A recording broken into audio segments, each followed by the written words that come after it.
and Gabby Williams were slow to get up after a collision underneath the basket. Here's what happened. Oh, that is a major collision for the two of them. They both knock heads. They took them both of us. The sound of heads colliding echoed through Gainbridge Fieldhouse like a gunshot. Lexi Hull and Gabby Williams crashed to the floor, both clutching their skulls in agony. The arena fell silent. Fans winced, cameras zoomed in, and everyone watching had the same thought. Hull's night was over. Her forehead was already swelling into a grotesque knot that looked like a tennis ball had been surgically implanted under her skin. She stumbled to the locker room, and Indiana Fever's already catastrophic injury situation had just gotten worse. But what happened next would define not just one game, but an entire team's identity. Minutes later, Hull walked back onto that court. The swelling was so severe, she could see it in her peripheral. First home game. Got a dub. Let's get it. Big dub. Let's go. Fever dub. Bow, bow, bow. Woo! Dubs. It's giving. Vision, a literal bump protruding from her head like something out of a horror movie. And what did she do? She dove headfirst for the very next loose ball, as if getting her brain scrambled was just another Tuesday at the office. That single moment of pure, unfiltered toughness would ignite the most dominant performance the Indiana Fever had put together all season. And they did it without their biggest star. This is the story of how Lexi Hull, Aaliyah Boston, Odyssey Sims, and Kelsey Mitchell completely flipped the Fever. Most affected by all of our injuries. You know, all of the point guards that know how to get her the ball and how they get it to her. And it's not just getting her the ball, it's where you get it to her, you know, getting it to her on time, on target, you know, thinking one pass ahead, you know, all that matters. And I thought today her aggressiveness with the ball in her hands to the rim, getting into defenders, playing low to high instead of high to low. When she plays like that, you know, there's nobody that can stop her. And, you know, she set the tone for us, really on both ends. You know, she had the NECA assignment as well and set the tone for us on both ends. And, you know, she was... narrative in one magical night, proving to the entire basketball world that this team is so much more than just Caitlin Clark. The nightmare scenario for Indiana had been building for weeks. Caitlin Clark, the face of the franchise and the most electrifying player in women's basketball, had been sidelined since mid-July with a groin injury that just wouldn't heal. 16 straight games without their superstar. 16 games of trying to figure out who they were when the lights were brightest and the cameras were rolling. But Clark's absence was just the beginning of their problems. Sophie Cunningham was done for the season. You're competing for a playoff spot against. Did this game feel more important in that regard? And I guess how big was it to get a win in this one? Yeah, I mean, going into this game, we talked about that this was going to be a big game for us, considering the standings where Seattle was. But, you know, going into the West Coast trip, I mean, right now we're just going to be focused on LA. That's kind of been our motto this entire season, is just focus on the game ahead of you, be where your feet are. And so starting tomorrow, we're going to be looking at LA. But, I mean, this next string of games is definitely important for us, but we got to take it one game at a time.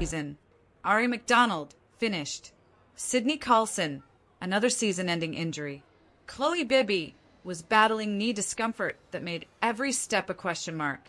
The Fever's guard rotation had been decimated like a small town hit by a tornado. They were down to scraps, playing with lineups that looked more like a pickup game at the local YMCA than a professional basketball team fighting for their playoff lives. The timing couldn't have been more brutal. Indiana limped into this Seattle Storm matchup, having lost 4 of their last 5 games. Watching their playoff hopes slip away like... Got the pants, got the charms, necklace, zipper, sand through their fingers.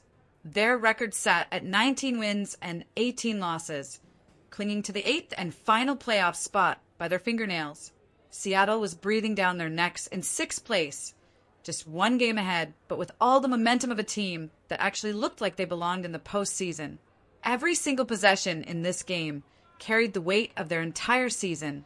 One more loss, one more collapse, and the Fever could find themselves on the outside looking in, watching other teams fight for championships while they planned their summer vacations.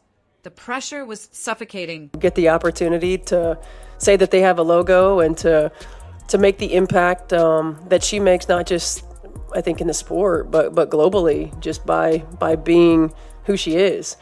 She's a connector. She brings people together. And, I think for us to be a part of that, and whether it's, as simple as being able to celebrate all of these things with her, or, as much as walking out into the arena and seeing the whiteout on the chairs out there, it's really cool. And it's really special and shoot, I'm talking about it right now, and just feeling the intense gratitude for me personally, being in women's basketball, to be able to be a part of this. And everyone in that building knew it. But here's where the story gets interesting. This wasn't just any regular game night in Indianapolis. Nike had transformed Gainbridge Fieldhouse into a shrine to Caitlin Clark's brand power. Banners hung from every railing. Promotional shirts flooded the stands. Fans lined up around the block to take selfies with branded backdrops showcasing Clark's new logo reveal. The entire arena pulsed with the energy of a celebration, a coronation of basketball's newest cultural icon. The irony was almost too perfect to be real. There was Caitlin Clark, sitting courtside in a simple warm-up outfit, smiling and cheering, but unable to do the one thing everyone came to see her do: play basketball.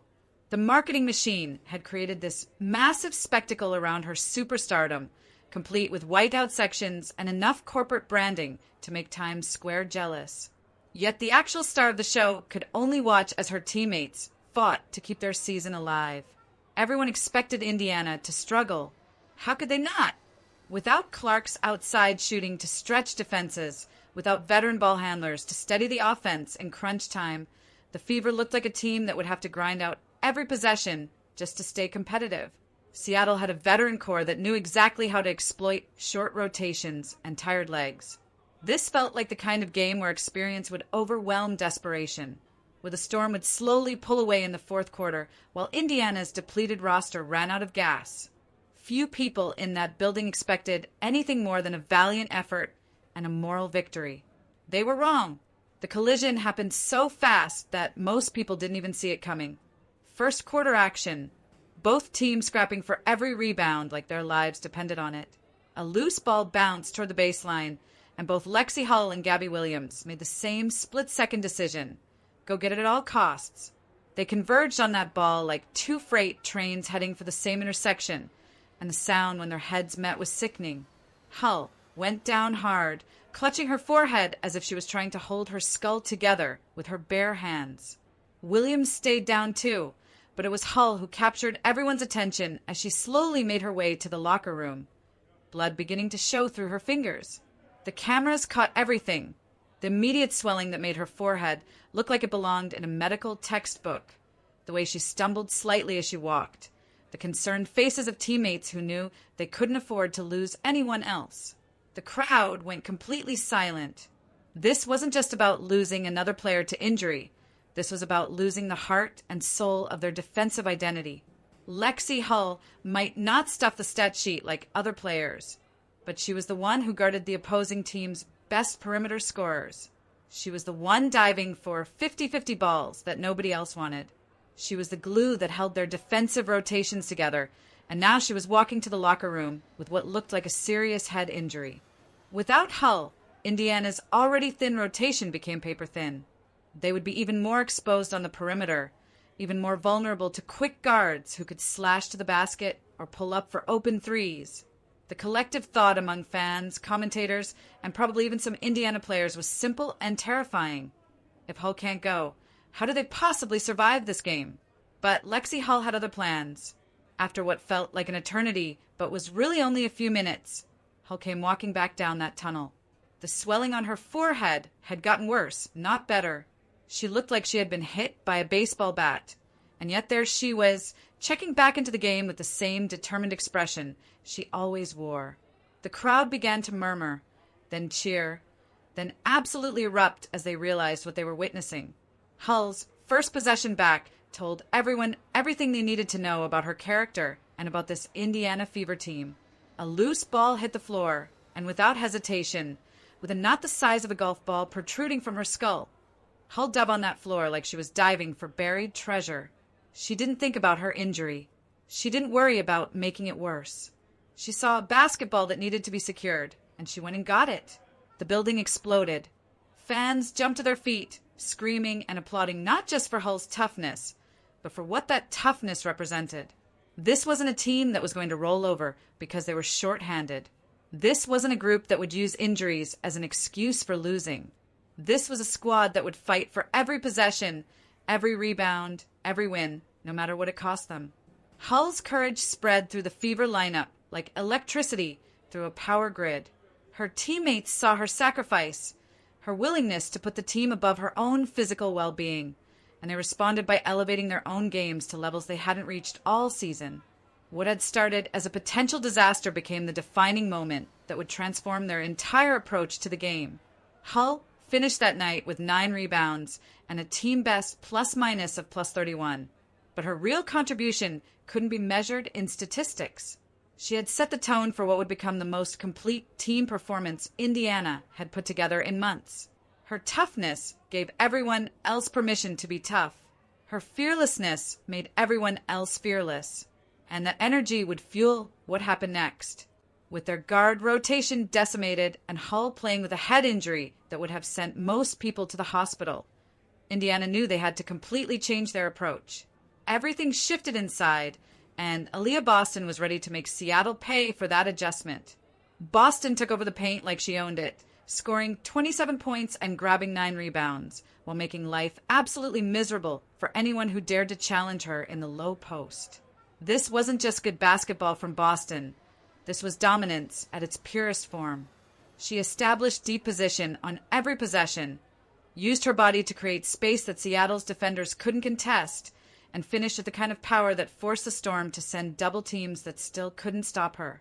When a player embraces the responsibility of carrying an entire offense, there's a different energy on the court, and Boston carried that load like she was born for it. The rebounding numbers told the story of complete domination.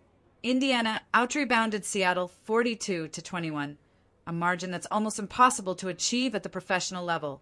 Every missed shot seemed to bounce directly into Boston's hands, and those second-chance opportunities began stacking up like compound interest. Seattle's guards tried to penetrate, but they kept running into traffic. When nothing opened up from the perimeter, frustration began to show on their faces. But Boston wasn't doing it alone. Odyssey Sims, signed late in the season as an afterthought, stepped up and played like a veteran who had been waiting her entire career for this moment. 22 points of pure aggression, attacking off the dribble, pushing the ball in transition, and hitting shots that turned the arena into absolute chaos. Her signature moment came when she pulled up from the logo and drained a three-pointer that dropped through the net so perfectly it looked like it was guided by GPS. That single shot was more than just 3 points on the scoreboard. It was Sims announcing to everyone watching that this depleted Fever team wasn't going to back down from anybody. For someone who had been signed as roster depth, she looked not just comfortable, but completely fearless, and her pace and energy fueled everyone else on that court. Kelsey Mitchell provided the steady scoring that kept Seattle's defense honest, adding 21 points while making sure they couldn't just focus all their attention on Boston in the paint. Even without Clark spacing the floor with her outside shooting, Mitchell's perimeter game kept the offensive balance that Indiana desperately needed. Whenever Seattle looked like they might make a run, whenever they showed signs of cutting into the lead, Mitchell had an answer ready. The beauty of this performance was how complete it looked. This wasn't 3 individual players having good games. This was a collective identity that looked nothing like desperation and everything like dominance. Indiana controlled the pace of the game from start to finish. They turned defensive stops into fast break opportunities while limiting Seattle to just 3 fast break points the entire night. They dictated when the game would be played in the half court and when it would speed up into transition. By the final buzzer, the 95-75 victory didn't feel like an upset at all. It felt like control. It felt like a statement. Indiana had swept the season series with Seattle 3-0, climbing back into 6th place in the playoff picture, and doing it all while making one thing crystal clear. This team is so much more than just Caitlin Clark. The celebration in the locker room was everything you'd expect from a group that had just proven their toughness to themselves and the world. Players who had been written off as role players were now looking like legitimate playoff contributors. A coach who had been questioned about her rotations had found a formula that worked when it mattered most. And a franchise that had been defined entirely by one superstar had shown they could win with heart, grit, and collective determination. But even as Indiana celebrated their most impressive victory of the season, the biggest news was happening behind the scenes. For the first time since suffering her groin injury in mid-July, Caitlin Clark was back on the practice court, participating in live workouts with her teammates. The road back had been long and frustrating. 16 straight games on the sideline, watching her team fight for their playoff lives, while she could only cheer from the bench. Clark's recovery had been a step-by-step process that couldn't be rushed. First solo shooting drills, then light contact work, then more intensive conditioning. Each phase had to be completed successfully before moving to the next level, because rushing back too early from a groin injury risked setbacks that could end her season entirely. But now she was finally participating in full practice sessions, testing whether her body could handle contact, defensive pressure, and the sustained rhythm of competitive basketball. The timing pressure was immense. Indiana had just 6 games remaining in the regular season, and every day without Clark tightened their margin for error. They had climbed back into 6th place with this victory over Seattle, but the playoff race was so tight that one small losing streak could push them right back to the edge of elimination. These weren't games they could afford to waste while waiting for their superstar to get healthy. Coach Stephanie White made it clear that Clark would need multiple successful practices before they would feel comfortable activating her for game action. The medical staff wanted to see how she handled contact over 94 feet of court, whether she could sustain her performance when fatigue set in, and most importantly, whether there were any signs of regression that might indicate the injury wasn't fully healed. Many people around the team were looking at Friday's game against the Los Angeles Sparks as a potential target for Clark's return. It was against a Western Conference opponent, which meant it wouldn't directly impact their playoff positioning within the Eastern Conference. More importantly, it would give them time to reintegrate Clark into their rotation before crucial back-to-back games against teams like Phoenix and Minnesota. Clark's return wouldn't just be about her individual statistics or highlight reel plays. It would be about unlocking the full potential of a group that had just done Seattle and proved they could win with toughness and collective effort. Imagine what this team could accomplish with Clark stretching defenses and creating fast break opportunities to complement what Boston, Sims, Mitchell, and Hull had already shown they could do. The question that lingered in everyone's mind was simple, but loaded with possibilities. If this group could impose their will while short-handed and injured, what kind of ceiling do they reach when they're finally whole again? If they could dominate a playoff contending team like Seattle without their biggest weapon, what happens when that weapon returns just in time for the most important games of the season? What Indiana proved on this night went far beyond one victory in one game. They showed toughness when everything seemed stacked against them. They showed identity when they could have easily made excuses. And most importantly, they showed they could carry a fight even when their biggest star was missing from the lineup. That matters because Caitlin Clark is almost back, and when she returns to complement what this group has already proven they can accomplish, the entire playoff race might get turned completely upside down. This was the night the Indiana Fever shifted from a collection of injured role players into a legitimate playoff threat. And they did it all because one player refused to let a head injury keep her down.